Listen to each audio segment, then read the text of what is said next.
Hello my dear friends, આજના વિડીયોમાં આપણે નવા અભ્યાસક્રમ આધારિત સંપૂર્ણ પર્યાવરણ વિષયવસ્તુ પ્રશ્નોત્તરીનો અભ્યાસ કરીશું.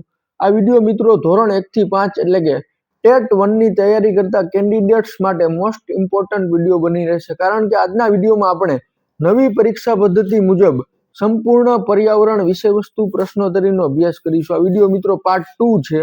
તો શરૂઆત કરીએ આપણે. 60મો ક્વેશ્ચન છે, પ્રાણી વિજ્ઞાનના જનક કોણ છે? તો એરિસ્ટોટલ. પાર્ટ 1 માં આપણે 59 સુધીના ક્વેશ્ચન જોયા હતા. 60મો ક્વેશ્ચન છે, પ્રાણી વિજ્ઞાનના જનક કોણ છે? એરિસ્ટોટલ. રાત્રે જાગનારા પ્રાણીઓ વસ્તુઓને કયા કયા રંગોમાં જોઈ શકે છે? તો કાળા અને સફેદ, એટલે કે નિશાચર રાત્રે જાગનારા પ્રાણીઓ, દાખલા તરીકે ઘુવડ, તો કાળા અને સફેદ રંગમાં જોઈ શકે છે. પછી જે ચાંગપા જાતિના લોકો કયા પ્રાણીઓ પાળે છે? તો ચાંગપા જાતિના લોકો ઘેટા અને બકરા પાળે છે. સામાન્ય સ્થિતિમાં તંદુરસ્ત વ્યક્તિના હૃદયના ધબકારા દર મિનિટે કેટલા હોય છે? 72 થી 75. 72 થી 75. મનુષ્યનું હૃદય કેટલા ખંડમાં વહેંચાયેલું છે? 4 ખંડમાં. મનુષ્યનું હૃદય કેટલા ખંડમાં વહેંચાયેલું છે? 4 ખંડમાં. અને સામાન્ય વ્યક્તિના, એટલે કે તંદુરસ્ત વ્યક્તિ હોય એના હૃદયના ધબકારા મિત્રો દર મિનિટે 72 થી 75 હોય છે. કેટલા? લઈને 75 સુધી હોય છે હૃદયના ધબકારા, 72 થી 75. ખાસ યાદ રાખજો. નેક્સ્ટ છે, દેડકાનું હૃદય કેટલા ખંડમાં વહેંચાયેલું છે? દેડકાનું હૃદય કેટલા ખંડમાં વહેંચાયેલું છે? 3 ખંડ. 3 ખંડ. પછી જે વંદાનું હૃદય કેટલા ખંડમાં વહેંચાયેલું છે? 13 ખંડ. દેડકાનું હૃદય પૂછે તો 3 ખંડ અને વંદાનું હૃદય પૂછે તો 13 ખંડ. નેક્સ્ટ છે, મગરનું હૃદય કેટલા ખંડમાં વહેંચાયેલું છે? 4 ખંડમાં. મગરનું હૃદય કેટલા ખંડમાં વહેંચાયેલું છે? 4 ખંડમાં. નેક્સ્ટ છે, હૃદયના ધબકારા માપવા માટે કયું સાધન વપરાય? સ્ટેથોસ્કોપ. હૃદયના ધબકારા માપવા માટે કયું સાધન વપરાય? સ્ટેથોસ્કોપ. હાથીએ મોટેથી કરેલા અવાજને શું કહેવામાં આવે છે? ચીંગાડ. હાથીએ મોટેથી કરેલા અવાજને શું કહેવામાં આવે છે? ચીંગાડ. 70મો ક્વેશ્ચન છે, હાથીનું સંરક્ષણ પર યોજના છે એ ક્યારે આવી? તો 1992માં. હાથીના સંરક્ષણ માટેની યોજના ક્યારે આવી મિત્રો? 1992માં. 70મો ક્વેશ્ચન જોયો કે હાથીના સંરક્ષણ માટેની યોજના ક્યારે આવી? 1992માં. દેડકાનું હૃદય કેટલા ખંડમાં વહેંચાયેલું છે? 3 ખંડ. વંદાનું હૃદય આપણે જોયું કે 13 ખંડ. એના પછી જે હાથીના બચ્ચાને શું કહેવાય? તો એ બધાને આવડતું જ હોય કે હાથીના બચ્ચાને મદનિયું કહેવાય છે. હાથીના બચ્ચાને શું કહેવાય? તો મદનિયું. 72મો ક્વેશ્ચન છે, વધુ વરસાદવાળા વિસ્તારમાં રસ્તાઓ પાણીથી ભરાઈ જતા હોવાથી ત્યાં કેવા પ્રકારના પુલ બનાવવામાં આવે છે? તો વાંસના. વધુ વરસાદવાળા વિસ્તારમાં રસ્તાઓ પાણીથી ભરાઈ જતા હોવાથી ત્યાં કેવા પ્રકારના પુલ બનાવવામાં આવે છે? વાંસના. નેક્સ્ટ છે, વાંસ શું છે? તો વાંસ એક પ્રકારનું ઘાસ છે અને 2017 થી ઘાસની શ્રેણીમાં મૂકવામાં આવેલ છે. વાંસ છે એ એક પ્રકારનું ઘાસ છે અને 2017 થી ઘાસની શ્રેણીમાં મૂકવામાં આવેલ છે. 74મો ક્વેશ્ચન છે, પાંદડા સેવીને માળો બનાવતું પક્ષી કયું છે? તો દરજીડો. પાંદડા સેવીને માળો બનાવતું પક્ષી કયું છે? દરજીડો. ચકલી દિવસ ક્યારે ઉજવાય? 20 માર્ચ. ચકલી દિવસ ક્યારે ઉજવાય છે? 20 માર્ચ. ચકલી વનમાં પાણી પીવા ગયા, આવી રીતે તમે સૂત્ર જોયું છે. 20 માર્ચ. ચકલી દિવસ 20 માર્ચ. પછી આગળ આવે. પછી 76મો ક્વેશ્ચન છે, સૌથી મોટું એવિયરી ગૃહ એટલે પક્ષી ગૃહ કયું છે? તો ઇન્દ્રોડા પાર્ક, ગાંધીનગર. સૌથી મોટું એવિયરી ગૃહ એટલે કે પક્ષી ગૃહ કયું છે? ઇન્દ્રોડા પાર્ક, ગાંધીનગર. જંગલના સફાઈ કામદાર પક્ષીઓ કયા કયા છે? તો ગીધ, સમડી અને કાગડો. આ 3 પક્ષીઓ એવા છે મિત્રો કે જે જંગલની સફાઈ કરે છે. જંગલની સફાઈ કરતા પક્ષીઓ તરીકે ઓળખવામાં આવે છે. ગીધ, સમડી અને કાગડો. 78મો ક્વેશ્ચન છે, કયું પક્ષી સફાઈ કામદાર નથી? તો 4 ઓપ્શન આપ્યા હોય તો એમાં કબૂતર છે એ નથી. સૌથી નાનું પક્ષી અભયારણ્ય ક્યાં આવેલું છે? પોરબંદર. અને બર્ડ સિટી તરીકે ઓળખાય છે. પછી જે ગુજરાતનું રાજ્ય પક્ષી કયું છે? સુરખાબ, ફ્લેમિંગો. અને ભારતનું રાષ્ટ્રીય પક્ષી કયું છે? મોર. 82મો ક્વેશ્ચન છે, અમૃતા દેવી આંદોલન શાના અંગેનું હતું? એટલે અમૃતા દેવી આંદોલન છે એ શા માટે થયું હતું? તો જંગલોના સંરક્ષણ માટે. જંગલોના સંરક્ષણ માટે, બચાવ માટે. 83મો ક્વેશ્ચન છે, કોના બીજનો ફેલાવો પાણી દ્વારા થતો નથી? કોના બીજનો ફેલાવો પાણી દ્વારા થતો નથી? તો ગોખરું. કીટક પ્રાણી દ્વારા થાય છે ફેલાવો. ગોખરાનો જે ફેલાવો છે એ કીટક પ્રાણી દ્વારા થાય છે. પછી જે પાણી દ્વારા થતો બીજનો ફેલાવો એવા કયા કયા છે? તો કમળ, રજકો અને તકમરિયા. કમળ, રજકો અને તકમરિયા. પછી જે પાણી દ્વારા થતો બીજનો ફેલાવો હાઇડ્રોફિલી. તેને કયા નામથી ઓળખવામાં આવે? હાઇડ્રોફિલી. અને પવન દ્વારા થતો બીજનો ફેલાવો એટલે એનેમોફિલી. પાણી દ્વારા કહીએ તો હાઇડ્રોફિલી અને પવન દ્વારા કહીએ તો એનેમોફિલી. આ ખાસ યાદ રાખજો. અમૃતા દેવી આંદોલન શાના અંગેનું હતું? જંગલોના સંરક્ષણ માટે. પછી જે કોના બીજનો ફેલાવો પાણી દ્વારા થતો નથી? તો ગોખરું. એનો ફેલાવો છે કીટક પાણી દ્વારા થાય, કીટક પ્રાણી દ્વારા થાય છે, એ આપણે જોયું. પછી કીટકો દ્વારા થતો ફેલાવો એટલે શું થાય? એન્ટેમોફિલી. કીટકો દ્વારા થતો ફેલાવો એટલે એન્ટેમોફિલી. 89મો ક્વેશ્ચન છે, કમળનું ફૂલ અને સૂર્યમુખીનું ફૂલ ખીલવું અથવા હલનચલન કરવું કેવા પ્રકારનું કહેવાય? તો ફોટોનેસ્ટી. કમળનું ફૂલ અને સૂર્યમુખીનું ફૂલ ખીલવું અથવા હલનચલન કરવું એ કેવા પ્રકારનું કહેવાય? તો ફોટોનેસ્ટી. પછી 90મો ક્વેશ્ચન છે, ફૂલની પાંખડીઓની અંદર પાતળા ભાગને અડતા રચકણ જેવું ચોટે તેને શું કહેવાય છે? તો પરાગરજ. એને શું કહેવાય છે મિત્રો? પરાગરજ. દૂષિત પાણી પીવાથી થતા રોગો કયા છે? તો કોલેરા, ટાઇફોઇડ, મરડો, કમળો, અતિસાર. દૂષિત પાણી પીવાથી આ બધા પ્રકારના રોગો થાય છે. કોલેરા છે, ટાઇફોઇડ છે, મરડો છે, કમળો છે અને અતિસાર. આ બધા રોગો છે તે થાય છે. પછી જે ઝૂમ કૃષિમાં કેવા પ્રકારના ખાતરનો ઉપયોગ કરવામાં આવે છે? તો અનિચ્છનીય છોડને બાળીને મળતી રાખનું ખાતર.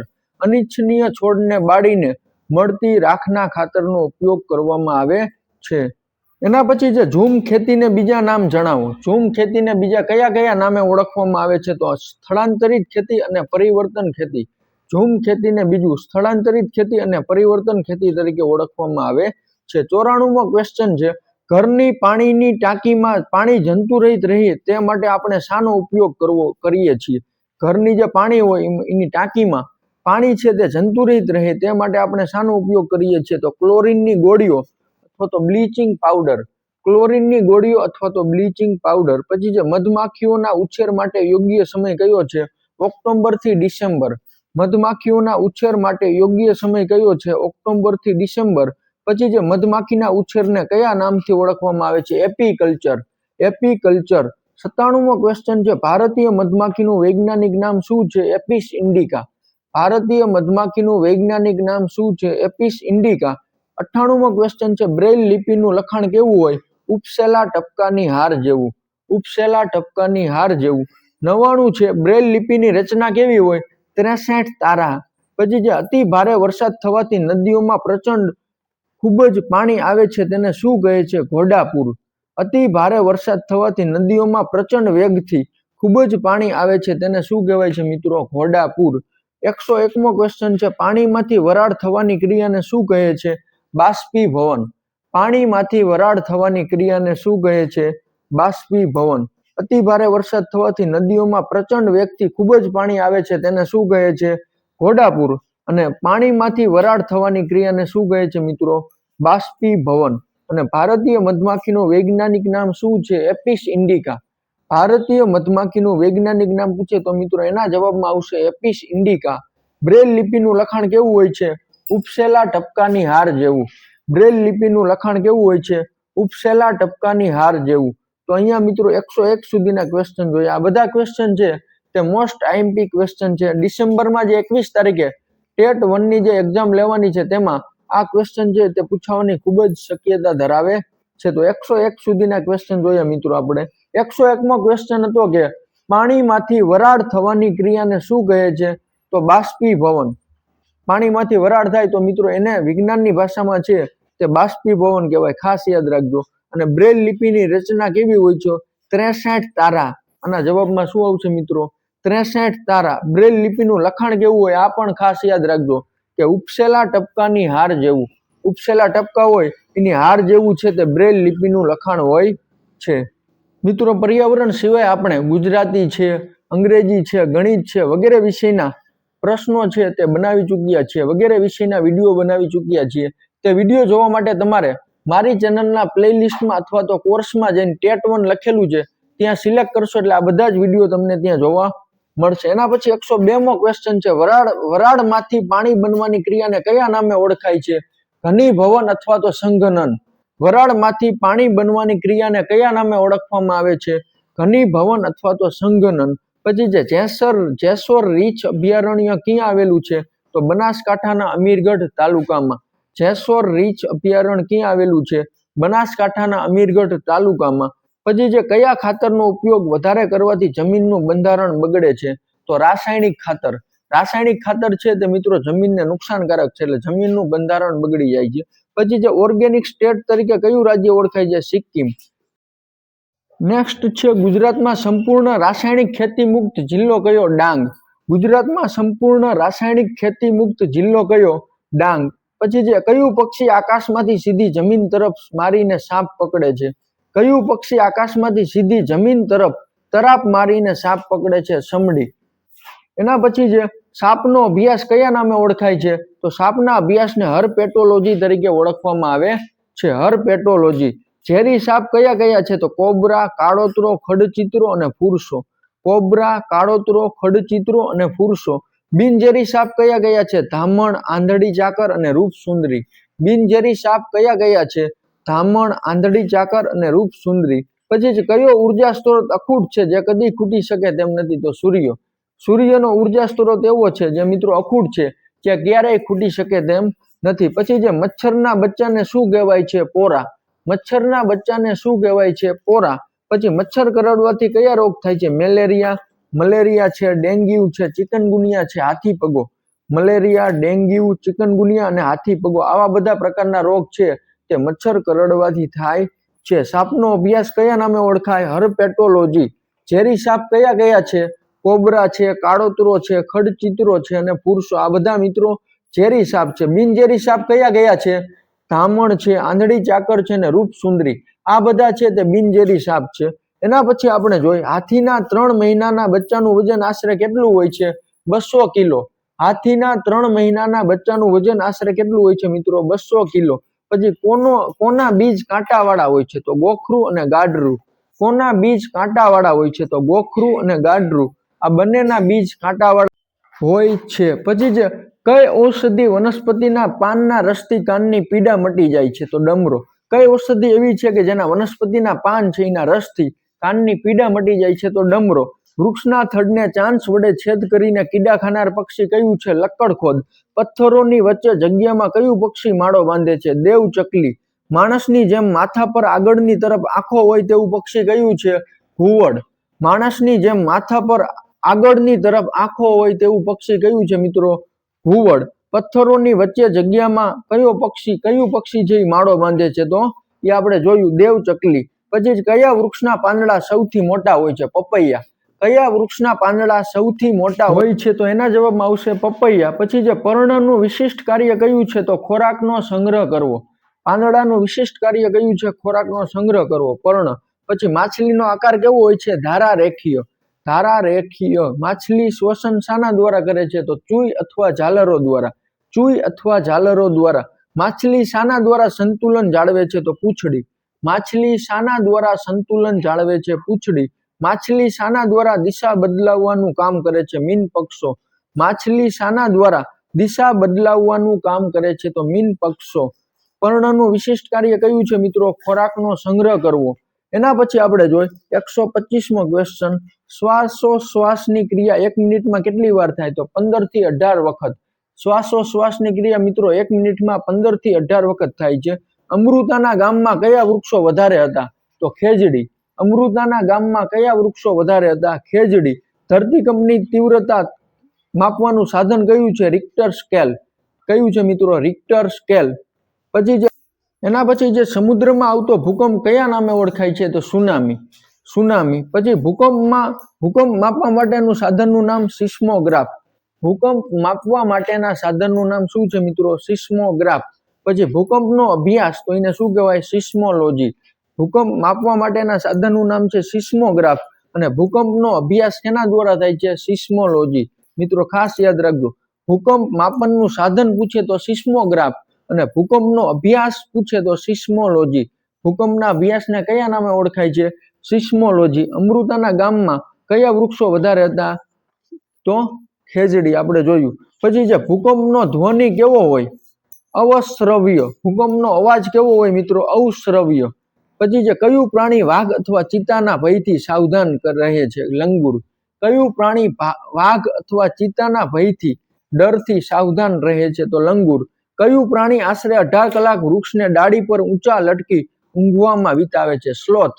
કયું પ્રાણી આશરે 18 કલાક વૃક્ષની ડાળી ઉપર ઊંચું લટકી છે ઊંઘવામાં વિતાવે છે? તો sloth. Jim Corbett national park ક્યાં આવેલો છે? તો Uttarakhand. Jim Corbett national park ક્યાં આવેલો છે? ઉત્તરાખંડ. ગુજરાતમાં કેટલા રાષ્ટ્રીય ઉદ્યાન છે? તો અહીંયા આપેલા છે ગીર રાષ્ટ્રીય ઉદ્યાન, કાળિયાર રાષ્ટ્રીય ઉદ્યાન, દરિયાઈ રાષ્ટ્રીય ઉદ્યાન અને વાંસદા રાષ્ટ્રીય ઉદ્યાન. આ 4 ઉદ્યાન મિત્રો છે. ગીર રાષ્ટ્રીય ઉદ્યાન, કાળિયાર રાષ્ટ્રીય ઉદ્યાન, દરિયાઈ રાષ્ટ્રીય ઉદ્યાન અને વાંસદા રાષ્ટ્રીય ઉદ્યાન. કયું છે મિત્રો? વાંસદા. ખાસ યાદ રાખજો. વાંસદા આવશે મિત્રો. વાંસદા રાષ્ટ્રીય ઉદ્યાન. ગીર, કાળિયાર, દરિયાઈ અને વાંસદા આ 4 રાષ્ટ્રીય ઉદ્યાન છે તે ગુજરાતમાં છે મિત્રો. જીમ કોર્બેટ નેશનલ પાર્ક ક્યાં આવેલો છે? ઉત્તરાખંડ. એના પછી આપણે આગળ જોઈએ શિકારી છોડનું નામ શું છે? કળશપર્ણ. શિકારી છોડનું નામ શું છે? કળશપર્ણ.